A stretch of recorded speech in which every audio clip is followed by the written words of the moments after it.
Ciri-ciri makhluk hidup gerak pada tumbuhan.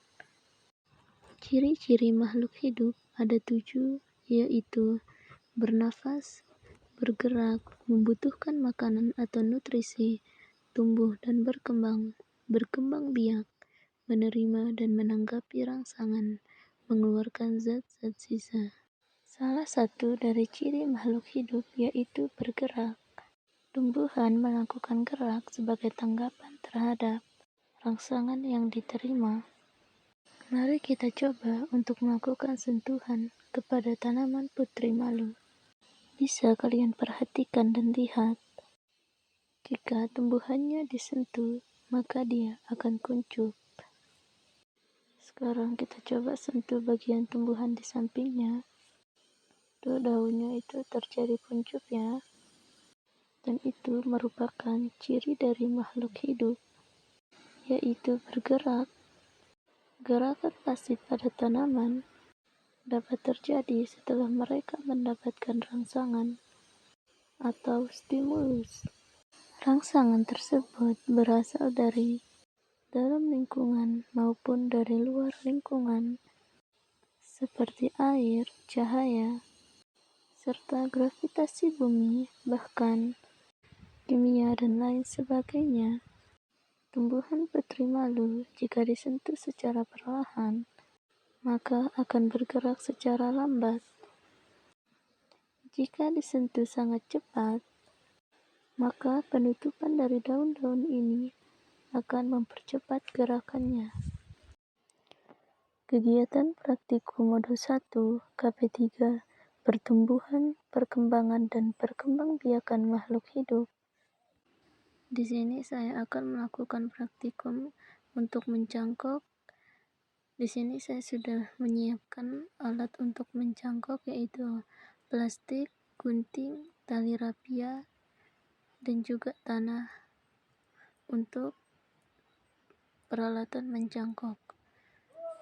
Di sini saya akan mencangkok tanaman jambu batu atau jambu bangkok, dan di sini saya melenturkan tanah yang tadinya keras agar mempermudah mempraktekkan pencangkokan. Dan di sini saya meletakkan tanah yang sudah lentur tadi ke atas plastik sampai tanahnya cukup untuk dijadikan bahan pencangkokan pada jambu batu nanti.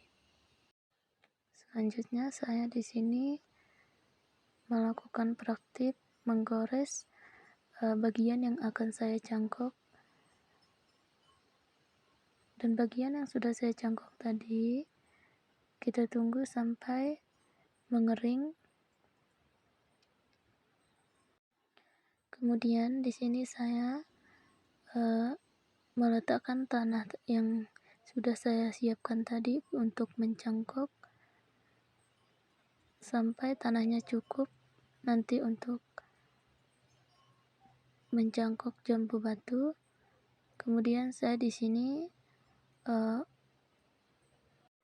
kemudian setelah tanahnya cukup, saya melakukan gerakan pengikatan agar pencangkokan yang saya lakukan berhasil dan mempermudah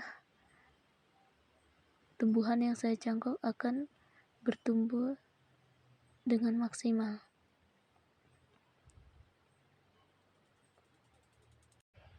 Setelah semuanya selesai untuk mencangkok, dan inilah hasil dari pencangkokan yang saya lakukan.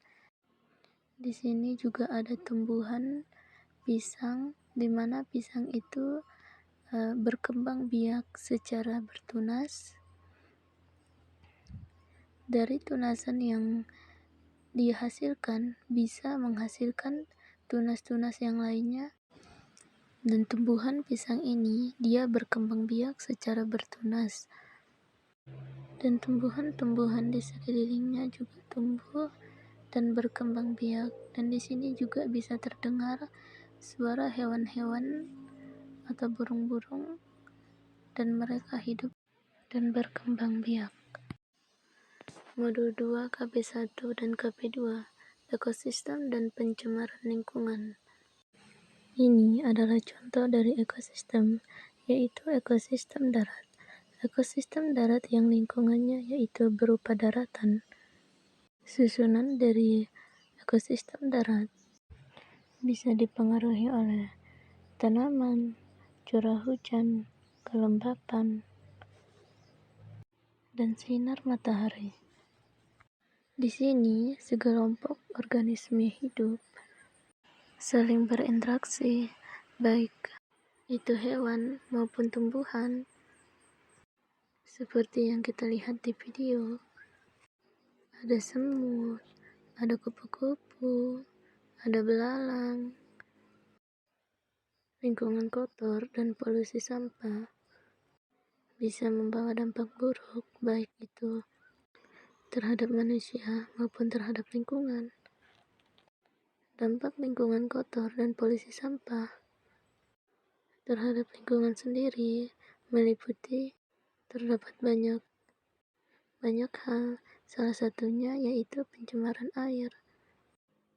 Pencemaran air dapat terjadi ketika sampah dibuang ke sungai atau bukan ke tempat sampah.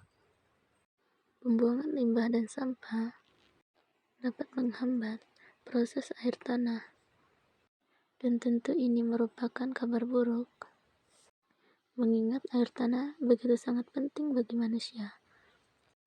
Dan mari kita sama-sama menjaga dan merawat lingkungan kita agar lingkungan terlihat bersih,